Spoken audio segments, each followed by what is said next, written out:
It is finally time for a foldable phone. With the Galaxy Z Fold 6, Samsung is trying to make a strong case for jumping on the folding bandwagon. At first glance, this device doesn't look much different than its predecessor, but there is actually a lot of improvements. The Galaxy Z Fold 6 sports a thinner and lighter design than the Galaxy Z Fold 5. You get a slightly bigger and wider cover display that's less claustrophobic than before, and the main display is much brighter at 2600 nits. Samsung is also touting the durability improvements of the Galaxy Z Fold 6, including more robust foldable glass layers, as lots of people are afraid of foldable phones breaking. Then there is all the built-in AI stuff, including a gaggle of Galaxy AI features and easy access to Google Gemini. I had a chance to try out a bunch of these capabilities, including an impressive live interpreter app and a way to turn your S Pen scribbles into art.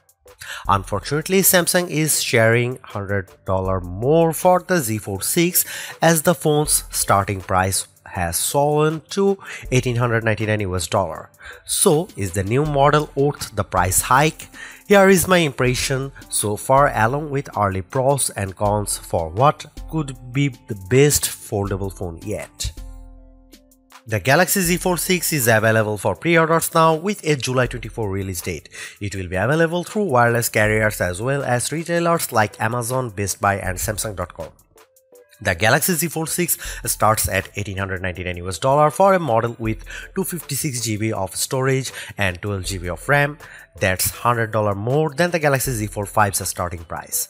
The good news is that if you pre-order the Z Fold 6 from Samsung, you can get the next storage tier for the same price. So you can get 512 GB for the price of the 256 GB model. Otherwise, it will cost you $120 to upgrade from to 512 GB and $360 to get to 1 TB. Generally speaking, I am getting bored of phones with iterative upgrades from one generation to the next, but Samsung makes mostly the right moves with the Galaxy Z Fold 6. I appreciate the thinner and lighter design, the wider cover display and brighter main 7.6-inch screen. I also appreciate the AI features on board the Galaxy Z Fold 6 for productivity and entertainment, even if some feel a bit gimmicky. And while it will take some time to test, the durability improvements are welcome. What I don't like is that Samsung hiked the price on the Z Fold 6 by $100. Granted, $1,799 was already very expensive, but $1,899 puts this phone even more out of reach unless you can get a sweet carrier discount. I would also like Samsung to bundle an S Pen Plus case combo and include faster charging.